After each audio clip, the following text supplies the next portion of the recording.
우리가 지난주에는 예수님의 시험에 나타난 그 세 가지 질문을 살펴보았습니다.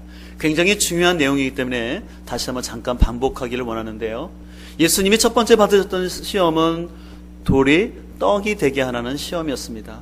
이것을 통해서 우리는 나는 누구인가를 생각해야 되죠. 그래서 우리 인간은 물질로만 사는 유물론적인 존재가 아니라 바로 하나님의 관계성 안에서 내가 하나님의 자녀라는 사실을 확신하면서 살아가야 합니다. 두 번째는 어떤 시험이었습니까? 천하 만국을 보여준 다음에 나에게 한 번만 절하라. 그러면 내가 이 세상의 모든 권세와 영광을 주겠다라는 유혹이었습니다. 그 질문을 통해서 예수님께서는 사단에게 절하듯이 세상의 명예와 권세를 위해서 살아갈 것이 아니라 오직 하나님만을 경외하며 예배할 것을 말씀하셨습니다. 마지막 세 번째는 무엇입니까? 성전 꼭대기에서 한번 뛰어내리라는 시험을 통해서 주님께서는 그런 사단의 시험 앞에서 어떤 쇼맨십을 보여주시는 것이 아니라, 그래서 넓고 편한 길을 가는 것이 아니라 오직 말씀 안에서 분별하면서 타협하지 않는 신앙으로 우리가 이 세상을 살아가야 할 것을 말씀하셨습니다. 분명 우리 이 세 가지 시험은 쉬운 것은 아닙니다. 그러나 우리에게는 성령 하나님이 계시고 말씀이 있기 때문에 분명 우리는 승리할 줄 믿습니다. 이제 오늘은 이 지난주 살펴본 세 가지 질문을 기초로 해서 요한의 질문을 우리가 함께 살펴보고자 합니다. 사단이 던진 이 세 가지 질문은요, 우리의 정체성과 관련된 외부적 질문이었다면 오늘 요한의 질문은 우리의 신앙이 한 단계 더 성숙하기 위한 내적인 질문이라 할 수 있습니다. 여러분들, 사람들이 이렇게 질문을 하지 않습니까? 그럼 왜 질문을 할까요? 수업 시간에 사람들이 질문하는 유형을 볼 수가 있는데, 첫 번째 부류의 사람들은요, 잘난 척하기 위해서 질문을 하는 사람들이 있습니다. 두 번째 부류의 사람은요, 선생님을 골탕 먹이기 위해서 또 질문하는 사람도 있습니다. 세 번째는 진짜 잘 몰라서 질문하는 사람도 있습니다. 또 네 번째는 뭐냐면 마음의 내적 갈등과 회의가 들어서 질문하는 사람도 있습니다. 그렇다면 오늘 침례 요한의 질문은 이 네 가지 중에 어떤 질문에 해당할까요? 짐작하셨겠지만 이 침례 요한 가운데는 아주 심각한 내적인 의심이 그 안에 나타났습니다. 그래서 오늘 18절을 보게 되면 이렇게 됐습니다. 요한의 제자들이 이 모든 일을 그에게 알리니라고 말하고 있습니다. 지금 침례 요한은요, 감옥에 갇혀 있었습니다. 근데 그 감옥에 갇혀 있는 요한에게 요한의 제자들이 예수님이 어떻게 사역하고 있다는 얘기를 쭉 하는 것이었습니다. 이 말을 듣는 이제 침례 요한은 자신의 제자들을 다시 예수님께 보내어서 다음과 같은 질문을 하는 것이었습니다. 19절 보실까요? 요한이 그 제자 중 둘을 불러 주께 보내어 이르되 오실 그이가 당신이 오니까 우리가 다른 일을 기다리오니까 하라라고 질문합니다. 그래서 그들이 다시 예수님께 나가서 이렇게 묻습니다. 침례 요한이 우리를 보내어 당신께 여쭤보라고 하기를 오실 그이가 당신이 맞습니까? 아니면 우리가 다른 일을 기다리는 게 맞습니까? 라는 질문을 하는 것이었어요. 오늘 이 질문을 보게 되면 침례 요한의 질문이 두 번씩이나 계속해서 반복되죠. 이게 두 번이나 반복된다는 것은 이 요한이 굉장히 심각한 의심이 그 안에 생겼다라는 것입니다. 왜냐하면요, 요한은 생각하기를 메시아가 오면은 이 불의한 세상을 분명하게 엄격하게 심판하시고 알곡과 쭉정이를 분리하듯이 하나님의 공의로운 심판이 곧장 임할 줄로 생각을 했습니다. 하지만 예수님의 사역은 전혀 그렇지가 않았습니다. 예수님은 단호한 심판을 외치는 것이 아니라 위로의 말씀을 전하시면서 오히려 죄인들의 친구가 되어주셔서 죄인들을 대변하는 삶을 사는 것이었습니다. 그렇기 때문에 요한은 자신의 제자들을 다시 한번 예수님께 보내어서 당신이 진정 하나님이 보내식으로 작정하신 그 메시아가 맞습니까? 당신이 진정한 메시아가 아니면 우리가 다른 사람을 기다려야 되지 않겠습니까? 라는 그 질문을 던지는 것입니다. 그래서 오늘 요한의 질문 속에는 그가 예수님에 대해서 아주 심각한 고민과 회의가, 다시 말해서 의심이 일어나고 있음을 볼 수가 있습니다. 바로 그때 예수님은 21절을 보게 되니까 어떻게 했습니까? 바로 요한의 제자들이 예수님께 갔는데 예수님께서 각종 질병을 치유하시며 맹인들이 치유하는 걸 보았습니다. 그럴 때 예수님은 다시 그 요한의 제자들에게 다음과 같은 대답을 하시면서 요한에게 이 말을 전하라고 합니다. 22절을 보면 이렇게 되어 있습니다. 예수께서 대답하여 이르시되 너희가 가서 보고 들은 것을 요한에게 알리되 맹인이 보며 못 걷는 사람이 걸으며 나병 환자가 깨끗함을 받으며 귀먹은 사람이 들으며 죽은 자가 살아나며 가난한 자에게 복음이 전파된다 하라 라는 말을 하는 것이었습니다. 오늘 예수님께서 이 대답하신 이 말씀은요, 원래는 이사야서의 말씀을 인용하면서 이사야 선지자는요, 바로 이 땅에 메시아가 오면은 바로 지금 예수님이 말씀하신 이러한 사역들이 일어날 것을 이미 이사야서에서 예언을 하셨습니다. 그래서 이사야 29장 18절 이하에 보면 이렇게 기록되어 있습니다. 그날에 못 듣는 사람이 책의 말을 들을 것이며 어둡고 캄캄한 데서 맹인의 눈이 볼 것이며 겸손한 자에게 여호와로 말미암아 기쁨이 더하겠고 사람 중 가난한 자가 이스라엘의 거룩하신 이로 말미암아 즐거워하리라고 말하고 있습니다. 또 이사야 35장 5절 이하에 보면은 그때의 맹인의 눈이 밝을 것이며 못 듣는 사람의 귀가 열릴 것이며 그때에는 저는 자는 사슴같이 뛸 것이며 말 못하는 자의 혀는 노래하리니 이는 광야에서 물이 솟겠고 사막에서 시내가 흐를 것입니다 라고 얘기하고 있습니다. 오늘 이사야의 예언은요, 이 메시아가 오시게 되면은 놀라운 치유의 사건들이 나타난다는 것입니다. 그리고 그 당시에 비주류에 속했던 이 소외받던 사람들이 그 잔치에 환영을 받게 될 것입니다. 그래서 놀라운 일이 나타나기 때문에 마치 광야에서 물이 솟고 사막에 시내가 흐르는 것 같은 놀라운 역전의 현상이 나타날 것을 얘기하는 것입니다. 그렇다면 예수님께서는 많은 질병을 치유하셨는데 특별히 이 소경에 대한 얘기, 또 문둥병자에 대한 얘기를 하셨을까요? 우리가 당시 문화를 이해하면 좋은데요, 당시 유대 사람들은요, 특별히 소경은 어떤 대상이었냐면 하나님의 저주를 받은 사람으로서 평생을 어둠 속에 갇혀 있으면서 구걸을 하면서 살아야 되는 아주 비참한 존재의 대명사였습니다.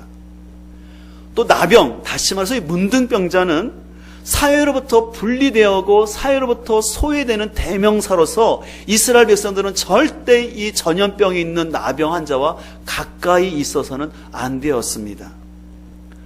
또 가난한 자는 어떤 인식이 있었냐면 당시 이스라엘 백성들은요, 하나님의 율법을 잘 지키면 축복을 받아서 부자가 된다고 생각했어요.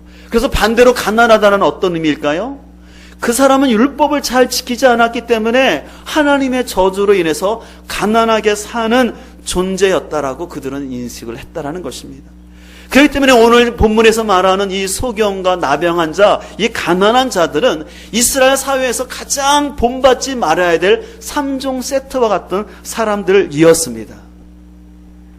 근데 바로 예수님의 사역이 누구에게 펼쳐졌어요? 그 당시 이스라엘 사람들이 가장 혐오하고 싫어했던 바로 맹인들, 또 아니면 이렇게 나병 환자들, 가난한 자들에게 이 예수님의 소식이 전해짐으로, 하나님의 복음이 전해짐으로 그들에게 인생 역전의 새로운 시대가 도래하게 되었습니다.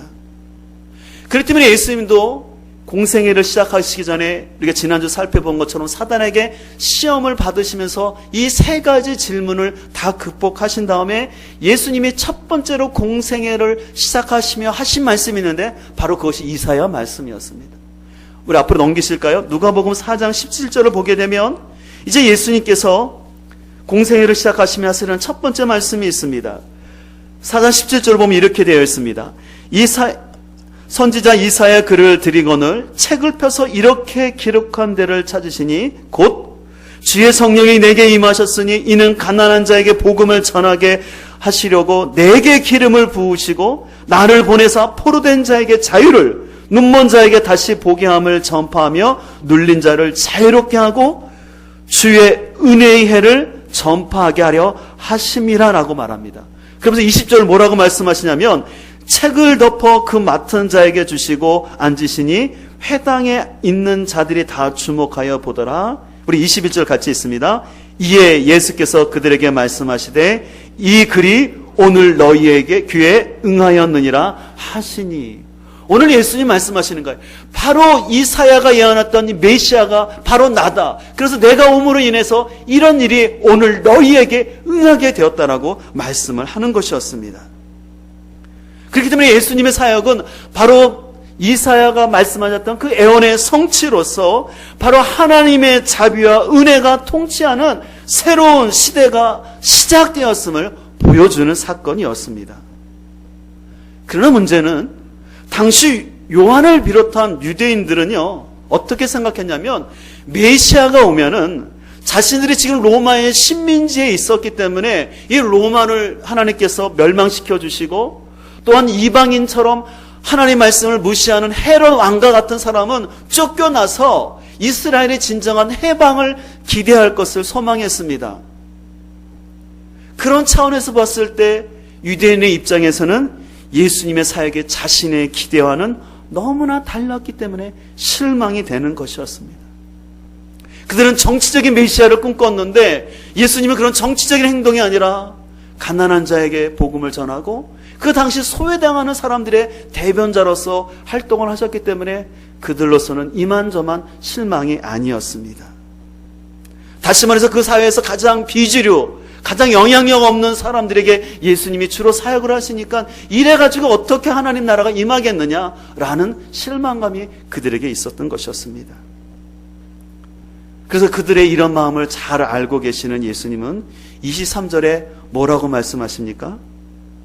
누구든지 나로 말미암아 실족하지 아니하는 자는 복이 있도다라고 말하는 것입니다.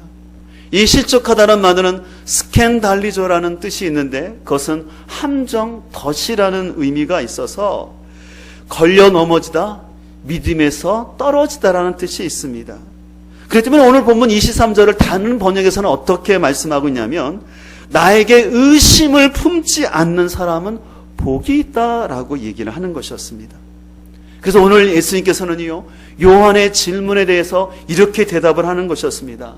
너희가, 요한아, 네가 기존에 갖고 있는 그런 세상적인 세속적인 가치관을 바꾸지 아니하면 네가 실족하여서 넘어질 수밖에 없기 때문에 네 안에 있는 의심을 잘 극복해야 된다는 말씀을 하시는 것입니다. 여러분들은 어떻습니까? 우리가 신앙생활을 하다 보면은 우리는 내가 믿음이 없다라는 말을 들을까봐 대놓고 얘기하지는 않지만 우리 마음속에는 때때로 의심이 많이 올라오지 않습니까? 하나님이 살아계시다면 왜 이렇게 이 세상은 불의하고 악인이 형통하는 건가? 하나님이 진정 살아계시다면 내가 이렇게 주님을 위해서 헌신하고 애씀에도 불구하고 나의 삶의 문제와 의 가정의 문제는 해결되지 않고 있는가? 과연 하나님이 세상은 하나님이 창조하신 건가? 학교의 수업이나 또 방송의 다큐 같은 걸 보면 세상은 창조된 것이 아니라 진화된 흔적들이 많다고 하는데 내가 하나님을 창조를 믿는 것, 이거 이상한 거 아닌가? 또 왜 하나님이 살아계시다면 일부 믿는 사람들이 그렇게 나쁜 짓을 하고 있음에도 불구하고 하나님은 그 사람들을 데려가지 아니하고 어떻게 예수 믿는 사람들이 그렇게 나쁜 짓을 하면서 신앙생활을 하는가 등 여러 가지 내적인 의심이 듭니다. 그래서 믿음이 연약한 성도들은 뉴스나 신문에서 나오는 목회자와 교회와 관련된 그런 안 좋은 소식을 들을 때마다 믿음의 회의가 생기고 그래서 신앙 가운데서 떨어지는 것을 볼 수가 있습니다. 여러분은 여러분의 삶 가운데 요즘 어떤 의심과 어떤 회의가 있습니까? 근데 여러분, 우리가 신앙생활 가운데요, 이 의심과 회의가 든다는 것은 성숙을 위한 성장통임을 우리는 믿어야 할 줄 믿습니다.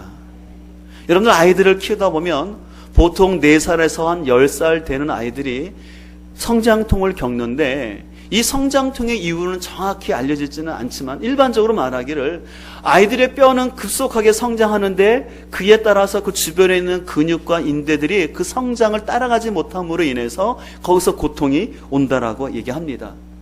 근데 아이들을 잘 키우신 부모님들은 그런 얘기를 하지 않습니까? 아이들이 갑자기 아프면 부모님들이 뭐라고 그래요? 이 아이가 크려고 그런다.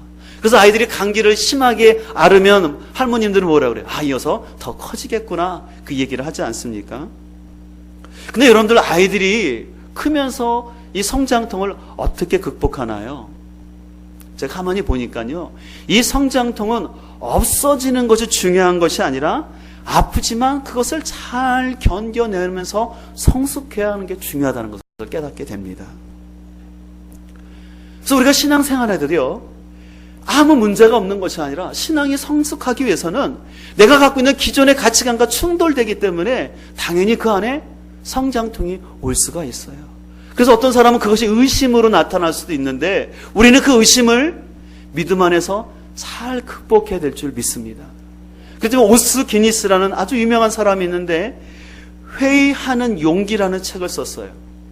여러분들 저 책 꼭 좀 보셨으면 좋겠어요. 저 책이 참 좋은데 저는 가끔 신앙 가운데 회의하고 의심하는 분들에게 저 책을 읽어보라고 권하고 선물도 하는데, 이 책에서 오스 기니스는 이런 말을 합니다. 회의 없는 믿음이라는 것은 없고 회의를 이해하고 해결할수록 믿음은 더 견고해진다라는 것입니다. 그렇다면 여러분은 삶 속에 있는 의심과 회의가 있을 때 여러분 그걸 두려워하지 마시고 여러분들이 그것을 잘 극복할 수 있기를 간절히 소망합니다. 날씨가 굉장히 춥습니다. 그래서 이런 추운 겨울은 어떻게 보면 우리 영적인 시련이고 우리 삶에 의심이 나타난 시기라고 할 수 있어요. 모든 것이 죽어 있는 것 같고 생명이 없는 것처럼 보입니다. 그러나 이런 추운 겨울을 이겨낼 수 있는 비결이 있는데 그것은 바로 내 내면을 더욱더 강화하면서 봄을 기다리는 자세가 이 추운 겨울을 이겨낼 줄 믿습니다. 근데 이 기다림은요, 무작정 기다리는 것이 아니라 주님께 물으면서 우리는 기다려야 할 줄 믿습니다. 오늘 요한은 어떻습니까? 자신 안에 의문과 회의가 생겼을 때 자신의 제자들을 예수님께 보내어서 그 답을 듣습니다. 그러나 일부 성도들은 신앙생활 가운데 의심과 회의가 될 때 어떻게 합니까? 예수님께 묻기보다는 자기 나름대로 그 자기의 짧은 상식을 가지고 해결하려고 합니다. 때로는 피해 의식을 가지고, 때로는 또 교만한 마음을 가지고 자신의 그 짧은 지식과 경험으로 하나님은 이렇다, 세상은 이렇다 하면서 이도 저도 안 되면 스스로 포기하면서 하나님은 안 계셔, 믿음 생활해봤자 아무 필요 없어 라는 잘못된 선택을 하는 것을 보게 됩니다. 저는 오늘 여러분의 삶에 어떤 의심과 신앙의 회의가 있는지 모르지만 여러분이 혹시 그런 것이 있다면 솔직하게 여러분들이 주님께 물으시길 바랍니다. 예수님, 저는 좀 이 문제가 이해가 안 가요. 저는 이게 깨달아지지 않습니다. 그러나 그것을 물으시면서 하나님이 주시는 답을 성경을 통해서, 특별히 믿음의 귀한 선배들을 통해서 얻기를 소망합니다. 말씀과 믿음의 선배가 아닌 그런 세상적이고 나보다 수준이 낮은 사람 앞에서 그 답을 얻지 않기를 간절히 소망합니다. 그래서 여러분 안에 있는 의심이 불신을 넘어서 확신으로 나아갈 수 있기를 간절히 소망합니다. 우리 옆에 사람과 인사하실까요? 의심을 넘어 확신으로 가시길 바랍니다.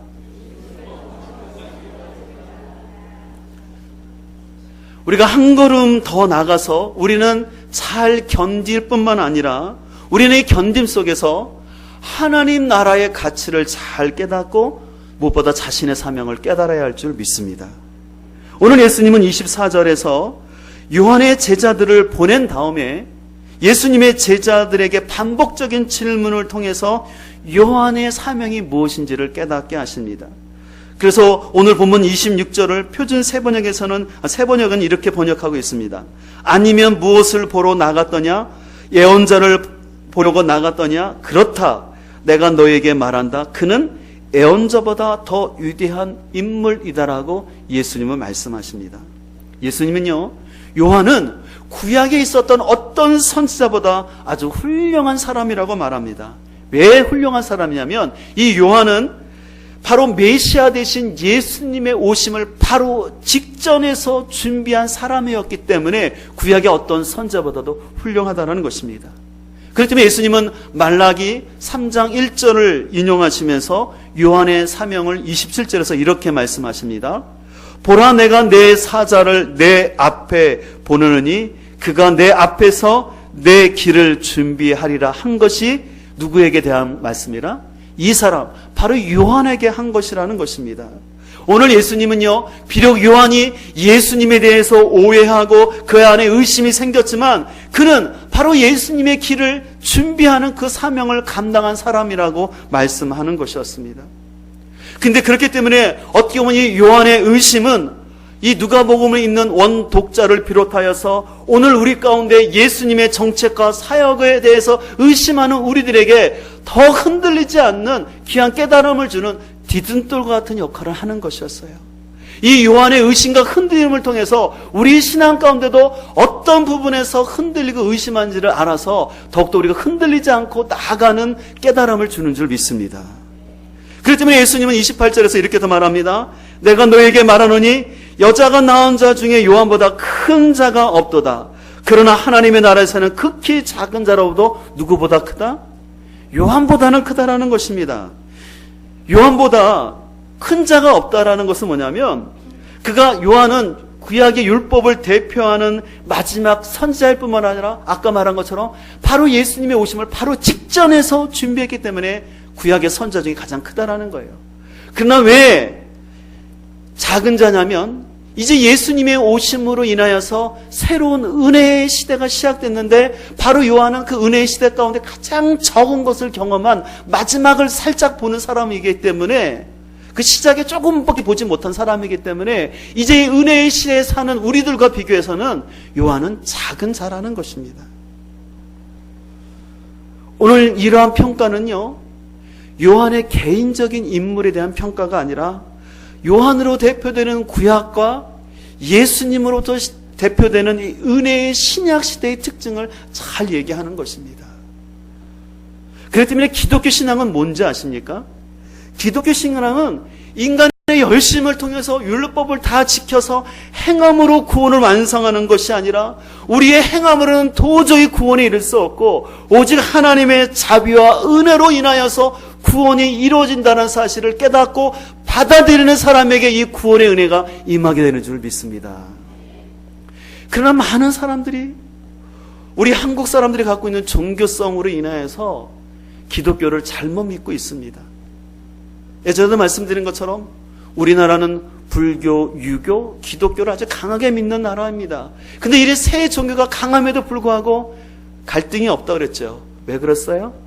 실은 겉모양은 다 다른 종교이지만 한국인의 심리는 뭐냐면 샤머니즘과 기복주의예요. 모든 종교를 믿지만 불교를 믿어도 유교를 믿어도 실은 기독교 하나님을 믿어도 그 믿음 바탕에는 뭐예요? 그저 현세에서 잘 먹고 잘 사는 그 가치관이 있다 보니까 어떤 종교가 들어와도 다 그렇게 만들어버리는 거예요. 그러다 보니까 하나님의 은혜를 진정으로 깨닫지는 못합니다. 그래도 내가 신앙생활 하려면 이렇게 최소한을 해야 되지 않겠어? 그래도 교회 나오려면 그래도 내가 술, 담배는 끊고 나와야 되지 않겠어?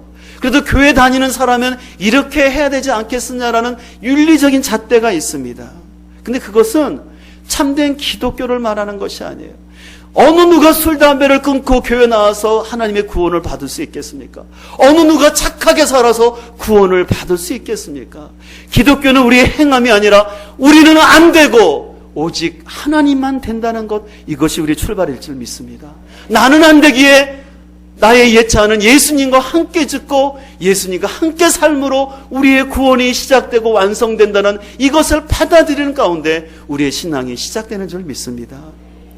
그렇다면 우리는 어떻게 신앙생활을 해야 될까요? 나의 열심과 노력으로 하려다가 실망하고 떠나야 되겠습니까? 아니면 오직 하나님의 신실하신가 은혜 안에서 자신이 죄인이라는 사실을 깊이 깨닫고 감사함으로 살아야 되겠습니까? 또 우리는 어떻게 교회 생활을 해야 될까요? 같은 교회 안에 있는 성도들의 의도를 내가 판단하고 냉철하게 분석하면서 저 사람은 저러라고 저런 사람이라고 정죄하면서 살아야 되겠습니까?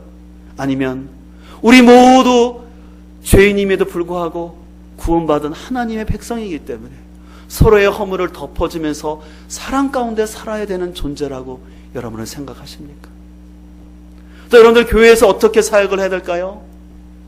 내가 하는 것을 자랑스럽게 생각하고 내 편의대로 사역을 해야 될까요? 아니면 공동체의 필요와 유익을 생각하면서 하나님 주신 재능을 기꺼이 감사함으로 섬겨야 될까요? 저는 오늘 말씀을 준비하면서 저희 사명과 또 우리 교회의 사명이 무엇인지를 다시 한번 정리해 봤습니다. 1차적으로는 우리가 잘 아는 것처럼 강동 목사님과 공동목회를 하고 있는데 이 공동목회를 잘 마무리하면서 교회가 계속해서 하나된 가운데 안정감을 이루는 것입니다. 2차적으로는 우리가 신도시와 이 구도심 사이에서 다음 세대가 소망이 있는 교회를 세워가야 할 줄 믿습니다. 궁극적으로는 늘 우리 교회에서 고백하는 것처럼 말씀 묵상으로 생각과 언어가 더 새로워져서 우리의 삶 속에 예수님 닮은 모습이 우리의 가정과 삶의 자리에서 직장 가운데서 드러나야 할 줄 믿습니다. 우리가 예수님을 어떻게 닮을 수 있을까요? 여러분들 한 번 불 받아서 되는 게 아닌 것 같아요. 한 번 은혜 받아서 되는 것이 아니라 매일매일 말씀 묵상 앞에서 자신을 조율하는 거예요. 때로는 그 말씀대로 살지 못할자 할지라도 다시 한번 자기를 돌이켜보면서 매일매일의 양식을 통해서 우리 안에 예수님 닮은 성품이 진정으로 나타나야 될 줄 믿습니다. 그래서 예수님 믿는다는 것은요, 생각이 변해야 돼요. 생각이 변하지 않으면요, 아무리 교회를 오래 다녀도 하나님을 몰라요. 생각이 변하지 않는 사람은 그저 옛날 성황당 앞에서 지극정성하는 게 하나님 믿는 거라고 생각할 수가 있다는 것이에요. 바라옵기는 말씀을 통해서 우리의 생각들이 변화될 수 있기를 간절히 소망합니다. 제가 늘 말씀드리잖아요. 고정관념은 뭐라고 말씀드렸습니까? 고장난 생각인데 우리 안에 있는 고장된 생각, 고집을 꼭 버릴 수 있기를 소망합니다. 고정관념과 고집은 버릴수록 편안합니다. 여러분들 나이가 들수록요, 어떤 사람이 인생을 어렵게 사는지 아세요? 고집과 고정관념으로 사는 분들은 힘들어요. 바라옵기는 하나님 말씀을 통해서 우리들의 생각이 변화될 수 있기를 간절히 소망합니다.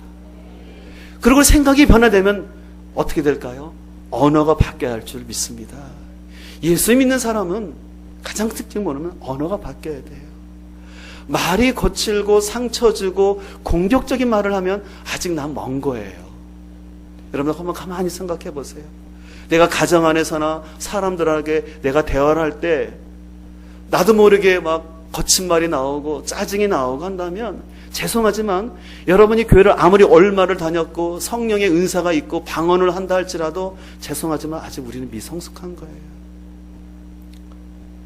저는 우리 공동체가 참으로 주님 안에서 언어가 성숙한 공동체가 되기를 간절히 소망합니다. 그래서 어떤 사람들이 교회 왔을 때 참 이 선한 목자교회 성도들은 참 따뜻하고 그 언어가 품격 있고 예수님 닮는 향기가 드러난다는 이 고백이 우리 삶 속에서 나타나야 되는데, 그러나 이건 역시도 우리의 힘으로 할 수 있는 것이 아니라 자신이 죄인됨을 날마다 고백하면서 그 말씀 가운데 몸부림치는 사람에게 어느 순간 이런 모습이 자연스럽게 나타나게 될 줄 믿습니다. 저는 우리 공동체가 또 여러분의 신앙이 때때로 성장통이 있을지라도 그것을 잘 견뎌내고 때로는 의심도 들고 회의가 든다 할지라도 하나님 나라의 진정한 가치를 깨닫고 자신의 사명을 잘 감당하는 우리 모두가 될 수 있기를 간절히 소망합니다. 그래서 요한처럼 다른 사람들이 주님께 올 수 있는 길을 준비하는, 주의 길을 예비하는, 광야에서 외치는 그 목소리가 되기를 간절히 소망합니다. 오늘 말씀을 마치면서 여러분들 잘 아시는 찬양이 있는데 잠깐 그 영상을 함께 보도록 하겠습니다. 바로 침례 요한의 삶을 그대로 고백하는 찬양인데 한번 우리 잠깐 보시도록 하겠습니다.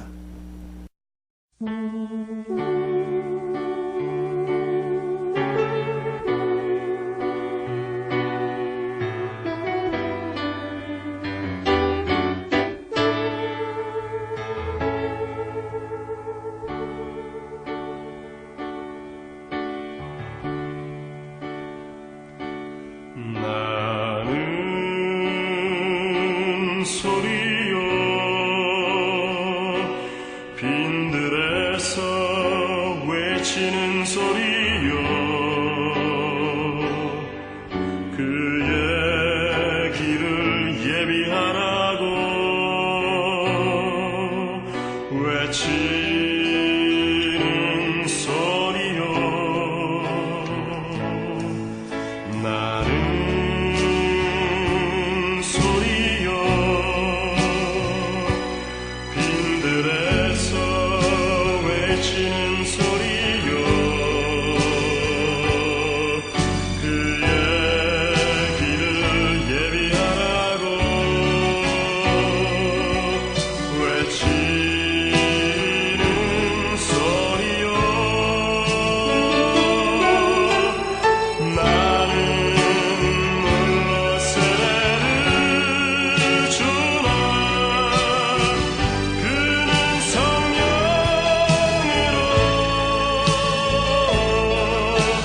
나는 물러 세례를 주나 그는 불러주리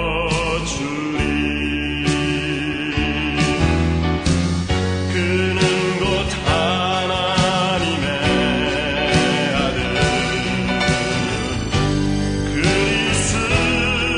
그리스도라 나는 소리요 빈들에서 외치는 소리요 그의 길을 예비하라고 외치는 소리요 침례 요한은 이렇게 했습니다. 나는 소리요 빈들에서 주의 길을 예비하라고 외치는 소리라고 말하고 있습니다. 나는 너희에게 물로 침례를 주지만 내 뒤에 오시는 분은 너에게 성령으로 침례 줄 것을 말씀하고 있습니다. 우리는 다시 한번 여러분의 인생에 어떤 회의와 고난이 온다 할지라도 그것을 믿음으로 잘 견뎌내며 주의 길을 예비할 수 있는 우리 모두가 되기를 간절히 소망합니다.